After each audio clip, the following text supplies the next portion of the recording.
नमस्कार दोस्तों, हमारे चैनल के अंदर आपका स्वागत है। दोस्तों, हम कई बार भगवान की पूजा पाठ करते हैं। पूजा पाठ करने के बाद भी मन के अंदर यह विचार लेकर आते हैं कि हम लाख प्रयत्न कर लिया, अब भगवान की इतनी सेवा और आदि करने के बाद भी हमें आखिर धन लाभ प्राप्त क्यों नहीं हुआ है। तो दोस्तों, अगर आप इस प्रकार की गलतियां करते हैं, इस प्रकार का उपाय करने के अंदर चूक निकाल देते हैं, तो दोस्तों कभी भी आपके घर के अंदर धन की प्राप्ति नहीं हो पाती है।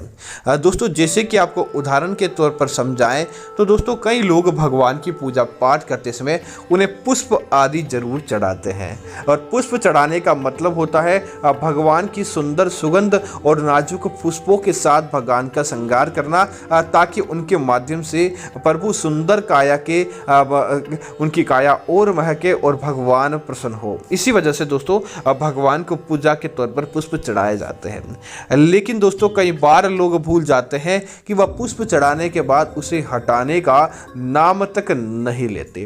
वह पुष्प वहां पर सूख जाते हैं। सूखे हुए पुष्प मुरझाकर बस सुगंध के बजाय बदबू देने लगते हैं, लेकिन उस पुष्पों को हटाते नहीं हैं। तो दोस्तों, अगर आप भी एक दिन कपड़े पहनने के बाद दूसरे दिन बदलते हैं, उन कपड़ों को दूसरे दिन के लिए भी नहीं रखते हैं, किसी प्रकार का श्रृंगार करने के बाद भी दूसरे दिन उस श्रृंगार को आप बदल देते हैं, तो दोस्तों प्रभु श्री भगवान का आपने अगर फूलों के साथ श्रृंगार किया था तो उन पुष्पों को आपको जरूर अगले दिन जरूर हटा देना चाहिए, ताकि आपको भगवान का आशीर्वाद देखने को मिले, न कि उनके क्रोध का आपको सामना करना पड़े।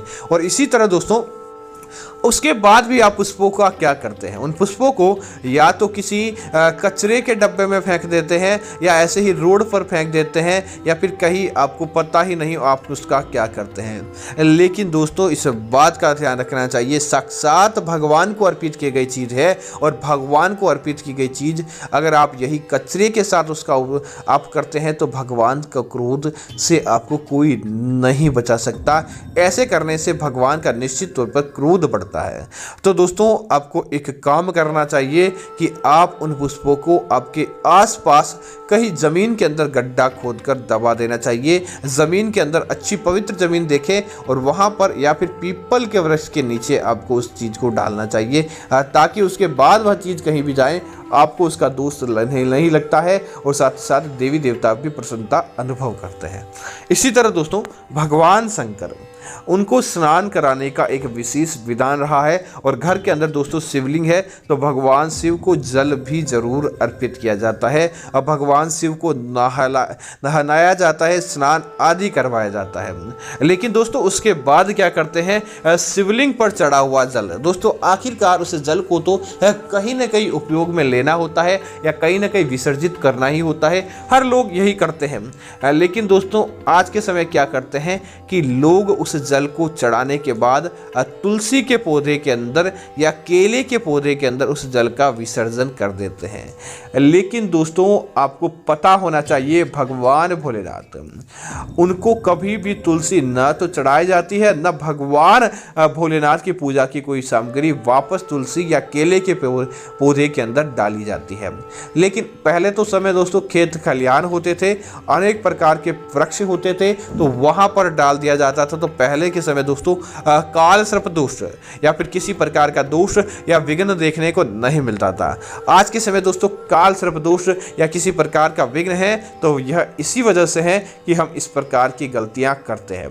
तो भगवान भोलेनाथ को चढ़ाए गए जल को दोस्तों आप क्या करें कि इस जल को अपने नहाने वाले पानी के अंदर डालकर स्नान कर ले, ताकि आपको धन लाभ दोगुनी गति से प्राप्त होता है। आपके जीवन भर आपको दुखों का सामना नहीं करना पड़ता है। या फिर दोस्तों, भगवान भोलेनाथ को जो जल चढ़ाया जाता है, उस जल को दोस्तों आप बेलपत्र का आपके घर के अंदर पेड़ पौधा है तो आप वहां पर अर्पित करें, या फिर दोस्तों आपके आसपास आख का पौधा है, सफेद आख हो या किसी प्रकार का मदार भी कहा जाता है, उसका पेड़ पौधा है तो उसके अंदर आपको जल अर्पित करना चाहिए। धतूरे के पौधे पर आपको जल अर्पित करना चाहिए। दोस्तों, उसके बाद देखेंगे कि दोस्तों आपको उस जल चढ़ाने का फायदा एक बार नहीं बार बार प्राप्त हो जाता है और वह जल चढ़ाया गया आपको सुगुना वृद्धि आपके जीवन के अंदर करके देखता है। इस जल चढ़ाने का दोस्तों यह इतना फायदा आपके घर परिवार के अंदर देखने को मिल जाएगा और आप वह गलती भी नहीं कर पाएंगे।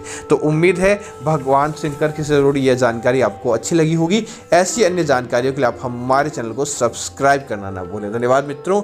जय श्री राम मित्रों।